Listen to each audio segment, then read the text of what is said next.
So in this hour, we're going to have the start is Swamitri will talk a little bit about the introduction of ASEAN Talent Mobility, objective, expected outcome, and potential partners. And then for each country, we'll talk a little bit about the status of the talent development in ASEAN.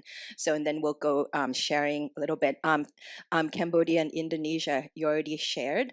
So I think we're going to start with Laos, Malaysia, Myanmar, Philippines, and then Thailand. Okay? All right. Without further ado, the floor is yours. Good morning again, and I'll spend only less than 10 minutes to introduce you about the initiative of ASEAN Talent Mobility. Since the ASEAN Talent Mobility get endorsement from COSTI and ministerial meeting in 2013, this year it's already 10 years anniversary of the initiatives. So for the past 10 years, including COVID time for a few years, we have conducted 3 workshops and also 1 survey study, which got the support from ASEAN STI Fund. After the survey study, we have proposed the recommendation as a guideline for the member state to set the direction of the where ASEAN Talent Mobility move forward. So we are expecting to see the collaboration between government agencies, COSTI, private enterprises, dialogue partners, and also academia. And we would like to see the talent pool. It means we collect the data from the AMS in the view of Thailand, because the mandate of ASEAN Secretariat right now, we are trying to promote the Industry 4.0 or the 4IR revolution. So we are looking for the talent that who has an expertise on the technology, uh, the frontier technology, or the BCG model that we emphasize. So we have some pilot projects that we collect the data right now. Once it's ready, so we will be shared with we will share with all of you. So here is the guideline for the platform. So that's why it's come up with the concept note that we will review tomorrow. Here is the milestones of the ATM. So after we get endorsement, we in 2018, 5 years later, in COSTI 74, we have set up talent mobility as a flagship program, which is the priority for ASEAN. It's also included into APASTI, the current APASTI, and we are expecting to include talent mobility in the next APASTI too. And next, um, after the COSTI 74 in Thailand, we the meeting has agreed to set up the expert group on talent mobility, which reported to subcommittee on science, technology, infrastructure, and resource development. So right now, Thailand has already have officially get the nomination from the AMS to nominate. So before we have the official expert group on talent mobility, we have a small group, like an informal discussion in 2019, which have only 4 members to attend that time. But we discussed the potential collaboration, how the expert group looks like, and what are the function. And then we have some representative from Euraccess. I think remember that time that Simon has shared with us the idea about the how we collaborate with EU. And then in January last year, we also have another informal meeting, which we include JASTIP, Japan Science Technology Innovation Platform, to share with us how Japan contribute to ASEAN Talent Mobility initiatives. And then finally, last December, that we have sent the invitation for OMS to nominate the expert group, which right now we have representative from Cambodia, Indonesia, Laos PDR, Malaysia, Myanmar, Philippines, and Thailand, also Vietnam. Only 2 members that haven't nominated yet, but we will follow up with them in COSTI in June. And then before COSTI 83, we have to make some progress. So that's why it comes up today that we have the first meeting of expert group of talent mobility.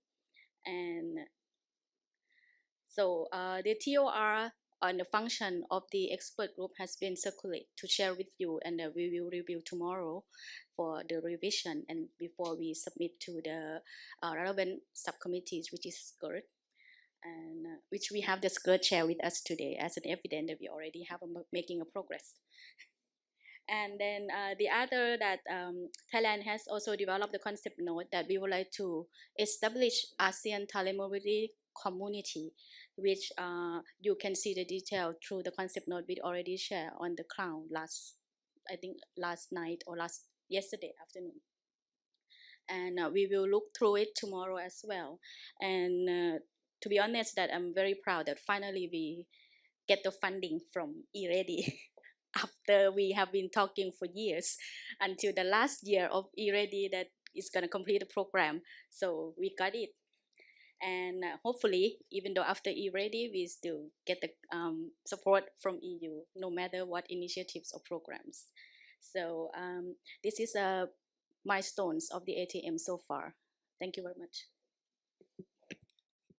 Thank you very much for recapping the milestone and see the history of what we have done. And for this workshop, I think we're going to look for the future for ATM and see what we're going to do together. Okay. Now, it would come to the next part would be to give presentation on the status of talent development in ASEAN.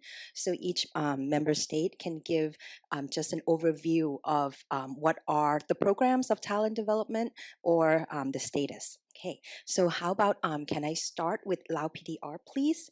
Dr. Thanongsak. Thank you. Uh, First of all, I would like to apologize because I don't have the PowerPoint. It's okay, just only 8 to 10 minutes presentation. As our colleagues already presented that Laos has been appointed this kind of expert group in December 2022, just less than half a year. So this is the first official meeting that we join the group, so that using this as a reference point, so we will further implement it. So regarding the talent developments of the Lao PTR, I'm from the university. So at the Lao context, we are preparing a final draft for Lao National Qualification Framework, as I already mentioned earlier, as I'm also a member of the group that drafting the qualification framework to be submitted to the ASEAN Secretariat, as Indonesia, the Philippines, Malaysia has already completed last few years. And I also attended to endorse as well. So using that as a reference point, so we can have the national qualification framework, and it's already been signed and become the decree. So we have the NQIF now.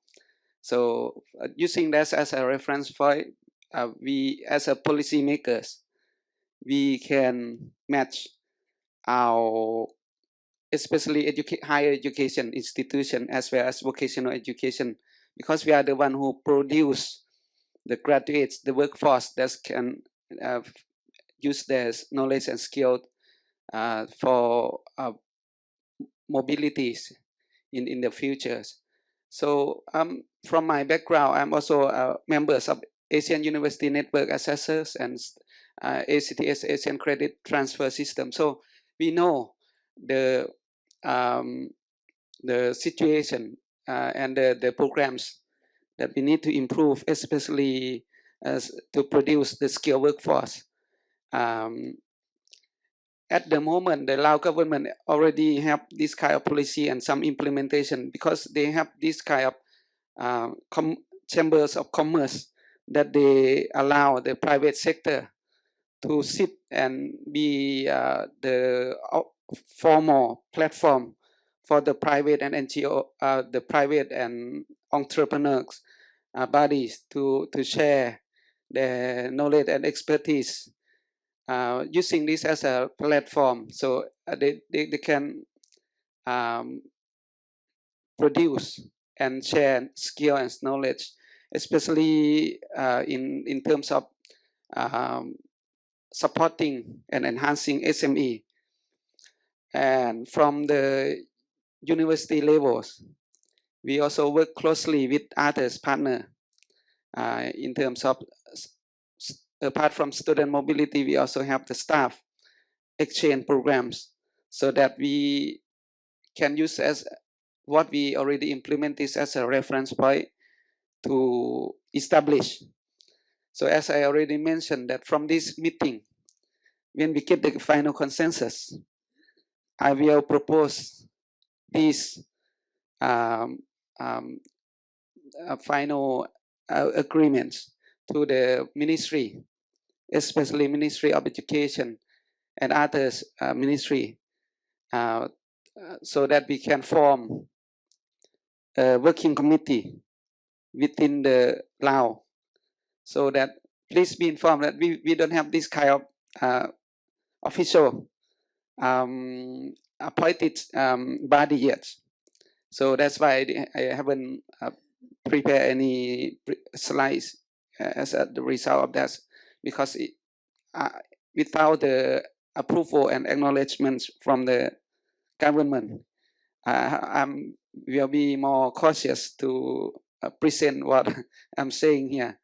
So the overall, I think we can cooperate and we can learn from our colleagues from Indonesia, the Philippines, Malaysia, Thailand, and our Cambodian colleagues of what they have already done, and we can move forward together. Hopefully, at the end of the year, we can have this kind of official bodies and committee uh, focusing and working on this kind of mobilities. Um, that's the overall from Lao side. So if you have any comments or suggestions or even inquiries, I'm more willing to open to hear from our colleagues. That's the overall pictures from Lao side. Thank you. Thank you very much for sharing the Lao talent development in ASEAN. Okay, how about like we move on presentation to presentation, and then we'll have a little bit summary wrap up. Okay, so next would be Malaysia, and we'll bring your slide up, and then okay, and then you can click as well, and then the slide is up. Dr. Noor Asnan, the floor is yours. Okay, okay. Hi everyone. Okay, this is my slide. Actually, I have more than 10 slides, but I will not present all the slide lah. Certain slide I will skip. Okay. Okay. Based on my slide, I have two section actually. The first section is about the introduction, and then the second section is about I want to promote Malaysia Talent Mobility lah. Okay. This is just the introduction. Okay, as you can see in Malaysia, we have many professional bodies. Okay, based on actually we have more than 10. I think almost 15 professional body. It's like a regulator to regulate a profession, the profession actually. Okay, and then after 20 years on 2015, okay, Malaysia set up one professional body, what we call as a MBOT or Malaysia Board of Technologies, okay, to recognize technologists and technician. So based on today, I mean this platform, I plan to promote MBOT actually, okay. Because the rest I can say is mature enough lah, because the gap between MBOT and the others professional bodies is more than 20 years actually, okay. Okay, based on this, MBOT recognize 24 technology fields. Okay, as you can see, I can say from sky to earth lah. Okay, we recognize more than 24. And then this is our core business actually. There are three. Okay, the first one is about registration, and then the second one is accreditation, and then the third one is the lifelong learning. Okay, registration means we recognize technologists and technician. So that mean after they recognize, so they can perform technology work lah. So this is for public safety actually. Okay, this is for public safety. And then before we recognize, we also have one more what we call as another core business is accreditation. We recognize the program. Okay, we nurture the talent actually. Okay, during for example, we recognize a bachelor program in IT. Okay, after the student graduate, they can register as a professional technologist, and then they can perform technology work. Okay, this is for public safety lah. And then the last one is lifelong learning. After they register, okay, they must maintain their competency. Okay, they must attend certain training and so on lah. Okay, and then you can see what the difference between technologists and technician. Okay, and then we have our own act. Okay. And then the next one, this is the total number of our registrant. Okay, there are 4 registration type. Okay, from graduate technologists, after they graduate, they can register as graduate technologists, and then after 3 years, okay, they can register as professional technologists, and then they can perform lah. Okay, technology work. And then for technician, they can register as qualified technician and then certified technician. Okay, and then the total numbers, we have more than 70,000 registrant. Okay, and then we plan to promote. Okay, we plan to use these 70,000 people. Uh, we want to promote the mobility actually based on this number. And then this one about the accreditation. At the moment, we recognize more than 600 program. Okay, start from certificate to bachelor degree. Okay, and then you can see this is the nature of our accreditation process. And then this is the strategic partners. Okay, we have 90 strategic partners. And then this one I want to promote about, this is our new initiative actually. Okay, Global Technology Alliance, and I hope I can use this platform to promote talent mobility. I mean our technologists and our technician.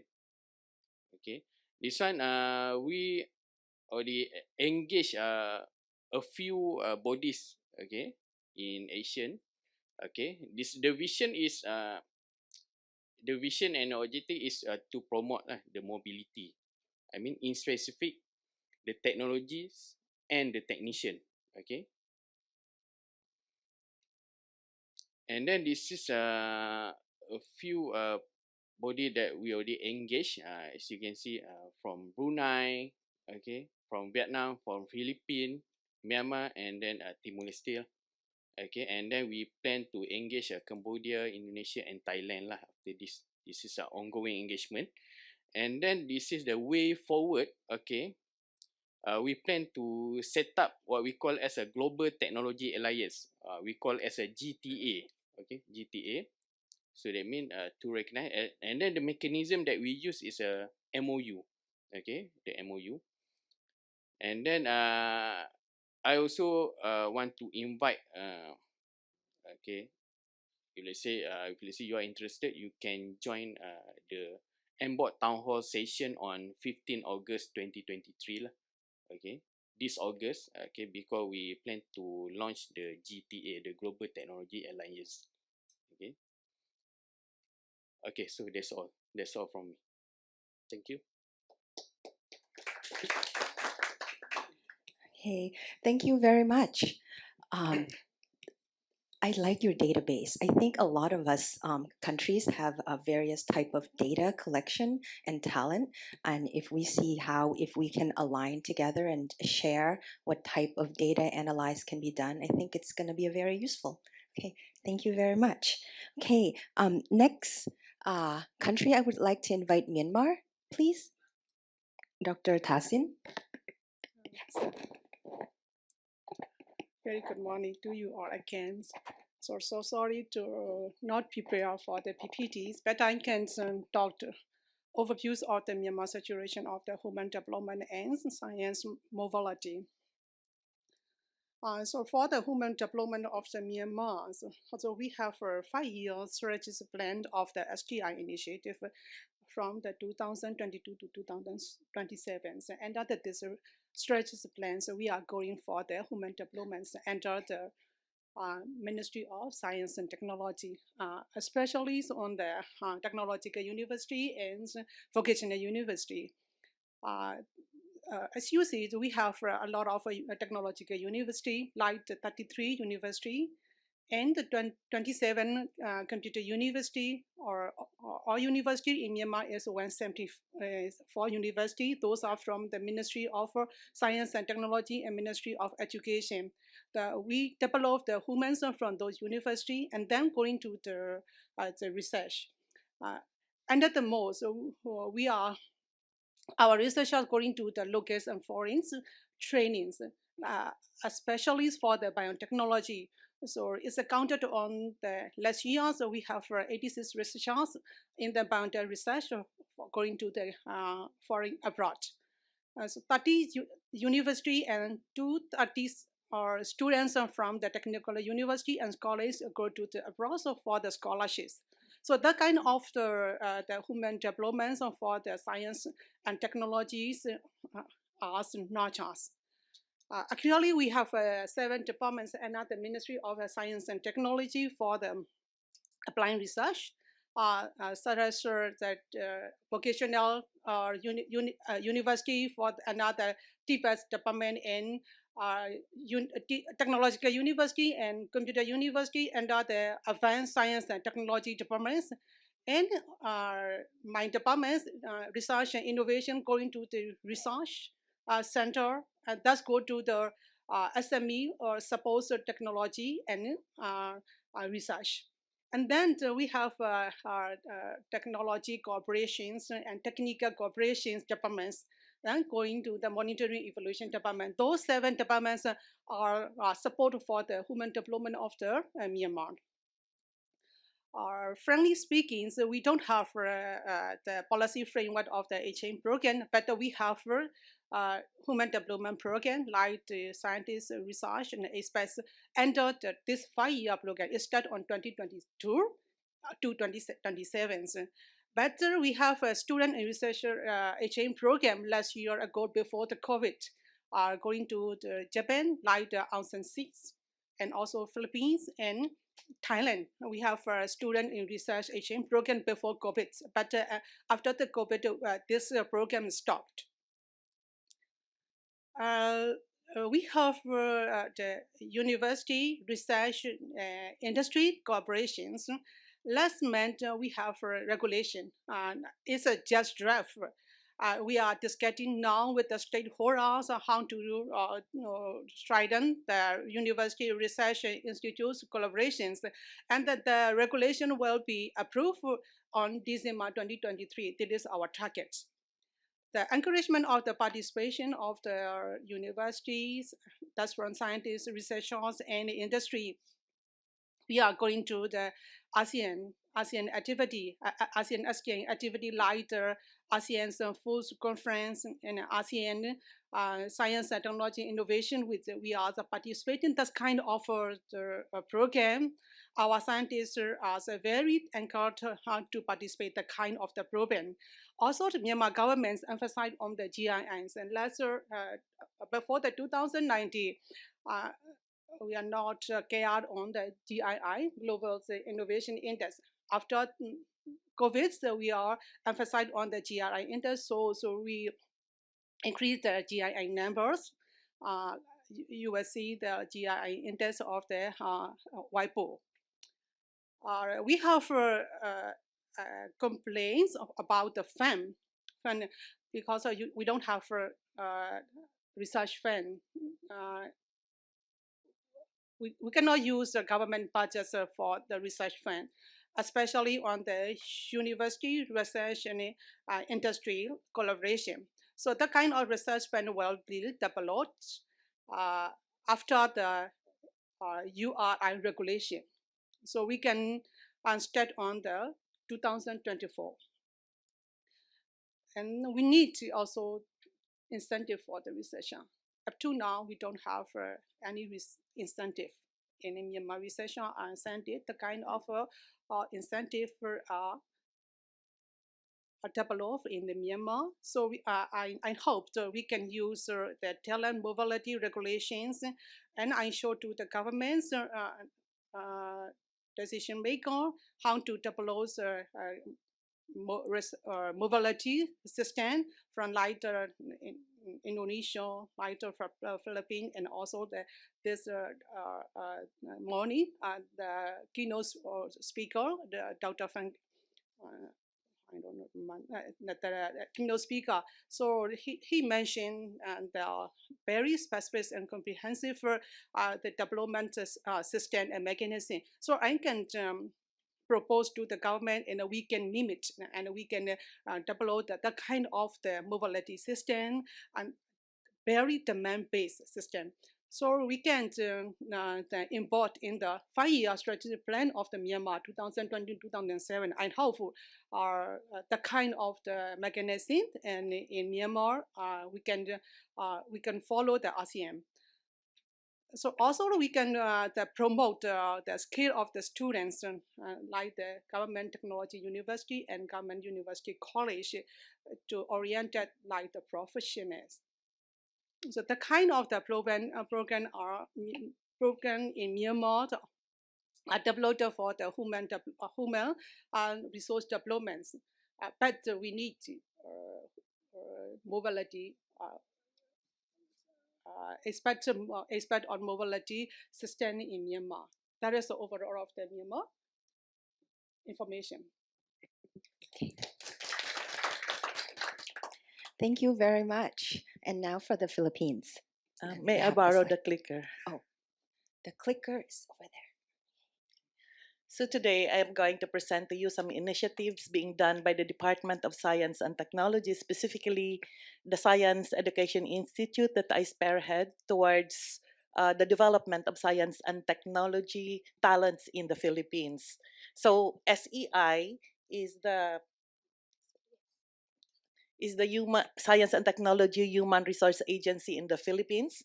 And we do our mandate specifically by providing scholarships at the undergraduate and graduate levels. And for the graduate levels, we provide both local and foreign scholarships. So we also do a lot of science promotion activities to encourage children, young Filipinos to pursue STEM careers. We do research on S&T human resources to help us in policy making, and we help capacitate the Department of Education by providing teacher trainings and also developing science, technology, and engineering resources for teaching in basic educations. So our biggest program are the scholarship programs at the undergraduate and graduate levels for science, both applied and pure for engineers, and we have capacity building programs for science and math education. And currently, this year, we are supporting about 55,000 scholars, 50,000 at the undergraduate level. And this coming June, we will announce another batch of 11,000 incoming scholars for the undergraduate level. Over 4,000 scholars pursuing their MS and 1,000 scholars pursuing their PhDs in the Philippines. And we have around 500 scholars pursuing MS and PhD in 29 countries in priority areas of science and technology, which are not yet strong in the Philippines.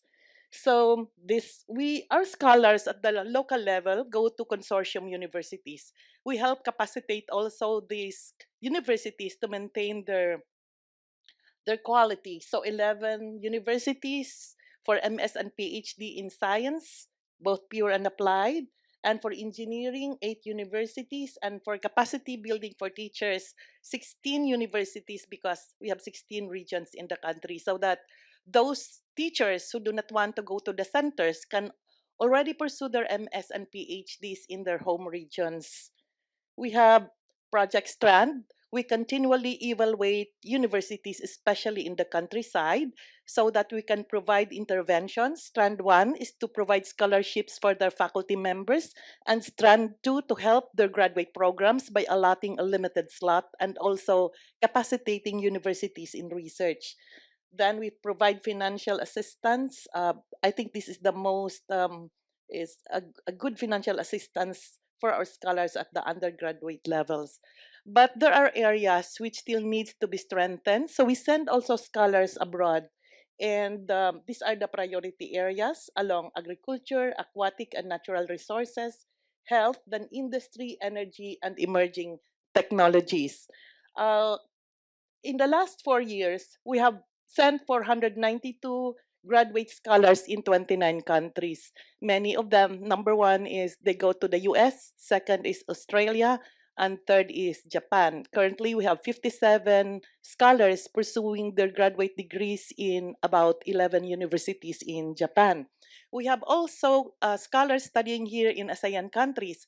We have collaboration with Malaysia, University Technology Petronas for petroleum engineering, because we do not have a graduate program in petroleum engineering in the Philippines. And recently, we signed a memorandum of agreement with University Kembangsaan Malaysia for pharmacy. We have scholars in Singapore, and we have 16 scholars studying here in Thailand. So we have scholarship privileges like 46, almost 47,000 US dollars per year for each foreign scholar. And we also provide postdoctoral degrees to PhD graduates. We send them abroad also to upskill. And we have an enrichment or sandwich program. In this kind of program, they take their academic courses in the Philippines but do their thesis or dissertation in other countries so that they can have a better exposure to the facilities and to the training. Then, in the last 4 years, 4 years or so, we have had scholars from Cambodia, Lao PDR, and Myanmar studying in 4 universities in the Philippines. They go to De La Salle University, UP Diliman, UP Las Bañas, and UP Manila.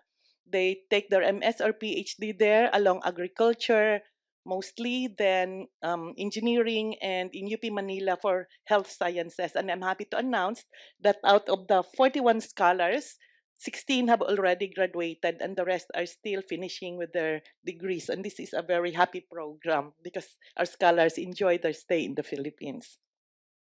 We have international collaborations. When I mean international collaborations, we have signed memorandum of agreements with some universities in Australia, France, Canada. In Japan, we have signed a memorandum of agreement with Osaka University in the field of biotechnology and Nagoya University in the field of agriculture. Because when we have an MOU, we send cohorts, not just individual scholars, but groups of scholars. Also, like in Malaysia and the UK, we have also have a lot of programs. We have a lot of scholars in UK because we have signed a memorandum of agreement also through the UK AGHAM scholarship program. Then, in the past, brain drain has been problem in the Philippines, but SEI has implemented some programs to encourage our graduate students who are studying abroad, even our scientists, to come back to the Philippines. So we have a career incentive program. When MS and PhD students do not yet have employment, SEI hires them and we deploy them to research institutes or to universities to help capacitate these universities, and SEI pays them competitive salary compared to when they are working in industries. We also have S&T Fellows Program. We hire these talents to help develop proposals and monitor some of the research activities of the department. And we have the Balik Scientist program. I think this is very successful. We encourage Filipino scientists who are based abroad and who have stayed there long to go back to the Philippines, providing them incentives, research infrastructures, or to develop new programs. And we promote science to the youth. We have a lot of science promotion activities, strategic communications, because that is very important also. We provide recognitions and we support national and international competitions. And Recently, we also provided on-the-job training program to those whose courses and the undergraduate levels are along IT, ICT, so on programming and coding. And this is a bit new program. Also, we collaborated with a private industry in Japan to have a 10 months entrepreneurship program with our undergraduate scholars so that they can also have an entrepreneurial mindset and later on provide also job opportunities for others. So we provide a lot of STEM teacher trainings and we develop teaching resources for teachers.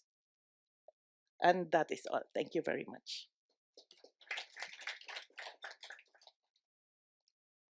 Thank you very much. And for the last presenter, you'll see me again. This is on behalf of Nexpo.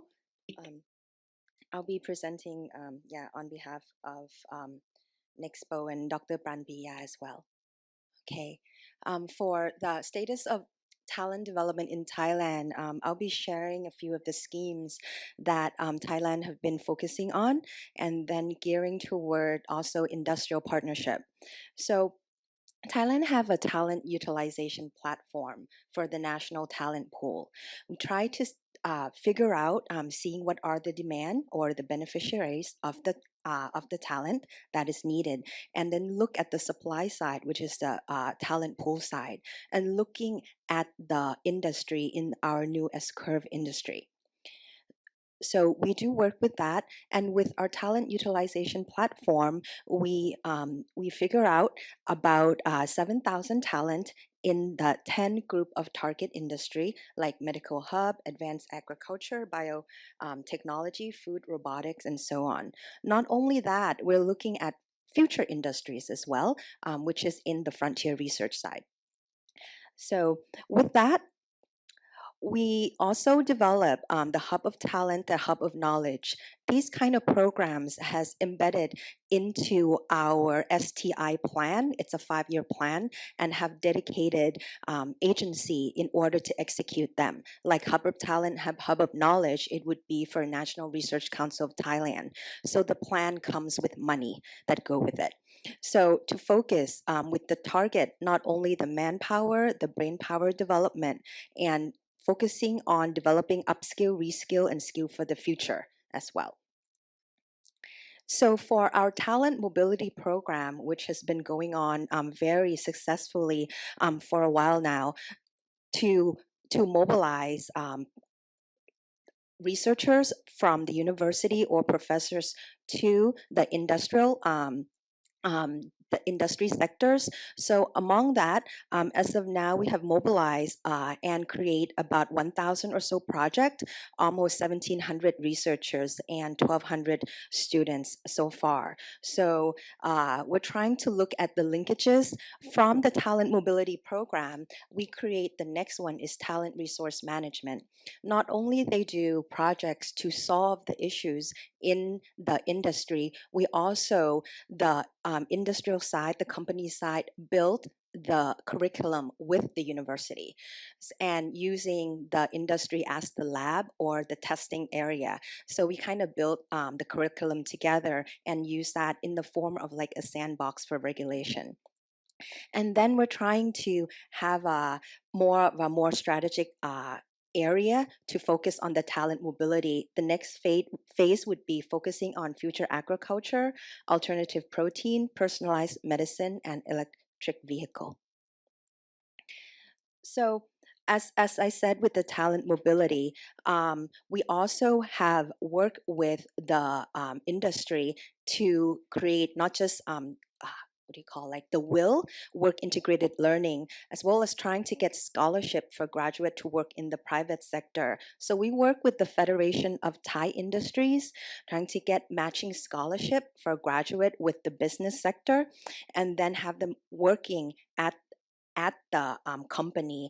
And pretty soon, we hope that with the resources, not only with the university and the company, they can develop something new, maybe provide a new startup as well.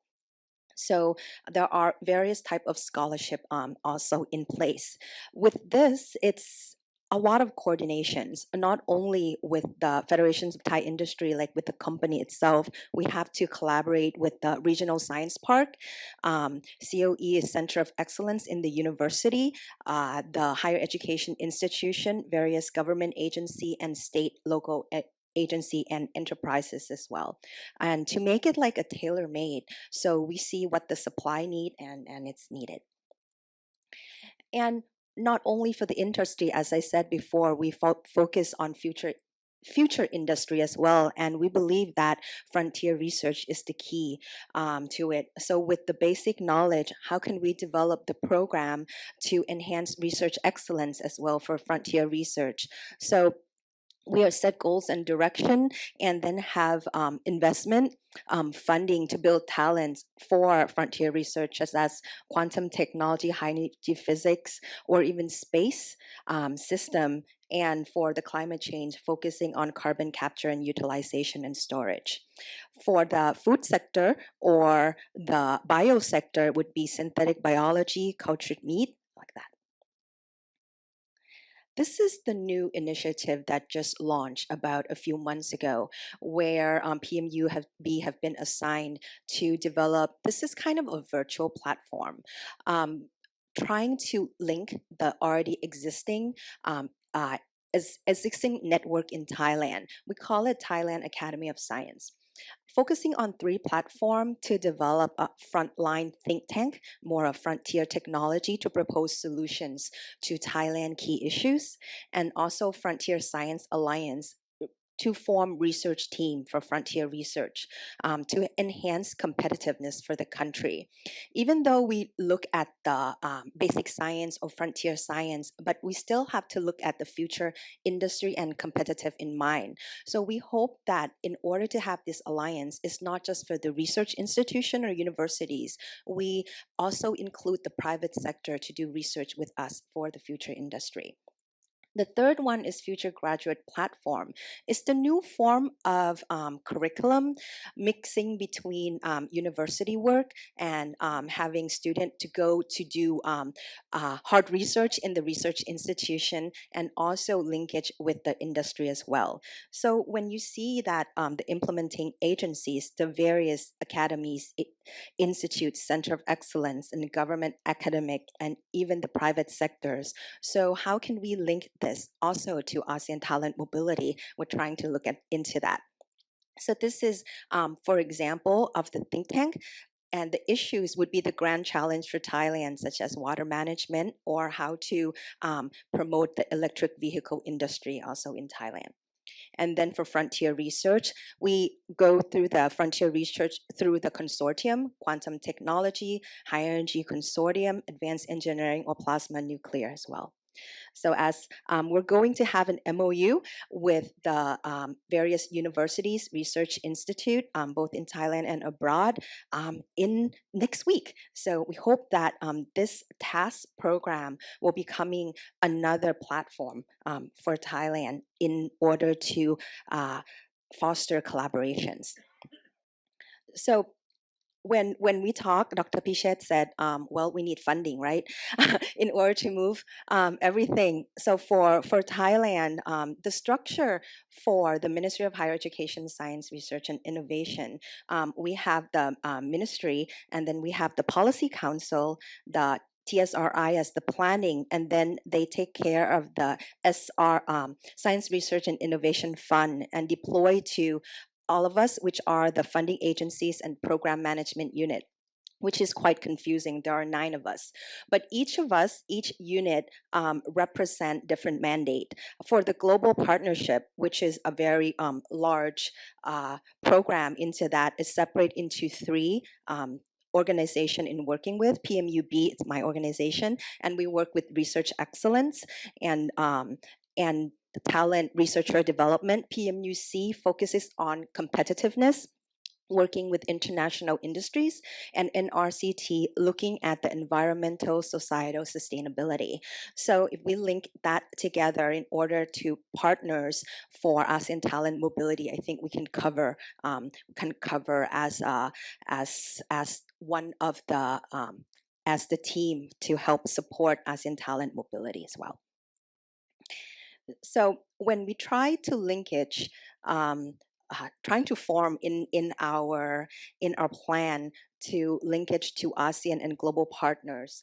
For Thailand, we want to work as a team, like a research consortium through Hub of Talent, talent utilization platform, talent resource management. So we work with a consortium of universities, institution, public organization, and hopefully through funding agencies and to linkage with abroad as well. So right now we do link with ERC for European Research Council to have a mobility program for administrative arrangement. So Thai researchers would go to EU funded researchers team. And then we do hope in the future there are ways for the EU funded researchers to come to Thailand in the long term as well, not just short term. Then we also work with DFG, EASIA, JFS, I think we'll be hearing about them later on, and a few more of the co funding agencies. From what I see, that a lot of our member states, we do figure out ways to identify our talent in our own member state, and maybe we can help work together in identify talent in ASEAN together, and ways to capacity building the ASEAN talent way, and then ways to use that to figure out how to drive or implement working on solutions for the ASEAN Grand Challenge, looking at the demand and also looking at implementation of ASEAN STI roadmap. And that's it. Thank you.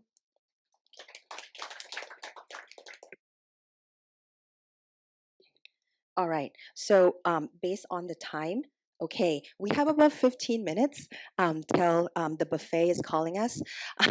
So anybody would like to make insightful comments or maybe some start of a discussion during this time? Hi, Jenny. Okay, please. I just have some comment and question. From listening from our colleagues, maybe my comment is that do we have the scope, the structures that will put every one of us into the common frame? Secondly, in terms of statistics, I think different of us present different data and statistics. So my question is that the Secretariat have any kind of common data that needed as ATM, so that we can set the minimum, so that we are talking the same language. So maybe this is the first one. So I think we can learn and we can brainstorm what kind of data, statistic, what kind of organizational structures each country need to have, so on and so forth. That we set the minimum, so that at least we are talking the same language. That's the food for thought from my side. Otherwise, when we present, we are talking different language. So that's my observation. Because in Laos we have the MOU, we have this kind of data, so on and so forth. But what kind of contents that the Secretariat wants, the organization structures, bodies, roles and responsibilities, and this kind of thing, I think we need to have in common. Thank you. Okay, thank you very much. Arthur? Thank you, Chairman, ladies. Regarding the points of discussion you mentioned from the AMS, we know that all of us already presented. Basically, all of us has a similar program, right? Those scholarships, mobility, we do have. To move forward, I mean, is it possible that we can, let's say, since we can identify each AMS has a program, from Indonesian side, I mean, we're opening our borders, right? I mean, we do have funding that we can support IMS member in terms of research mobility, which is the visiting researcher postdoctoral.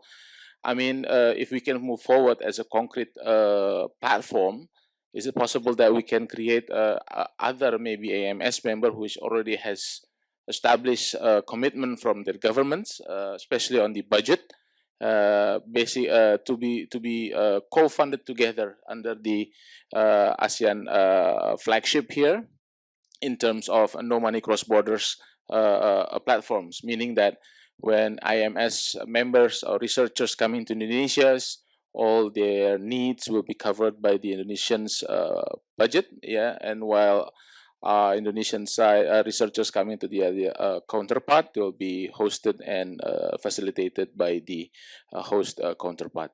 I mean, for example, also from the visiting research and postdoctoral, another program, the degree by research, we do opening. We have a communications and discussion with the Timor Leste.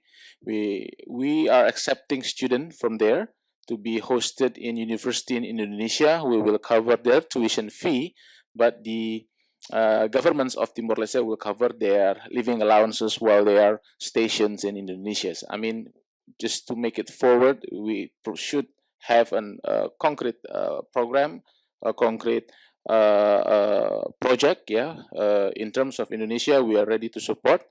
In terms of finance, also we are opening, depending on the co-funding from our AMS counterpart. Thank you very much. Thank you very much. And just to add on, Thailand have a postdoc program, and we are ready, and we have already funded. We are ready to collaborate. Anybody else would like to share their insight? The ASEAN Okay, Secretariat. Zarina, please. Thank you so much. First off, thank you so much, ASEAN member state, for sharing with us the remarkable national initiative.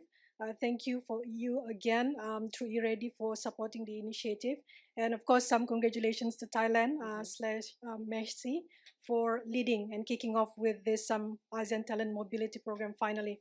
So from the ASEAN Secretariat, I'd like to share with all of you at the regional level our talent mobility program under COSTI and also potential future opportunities.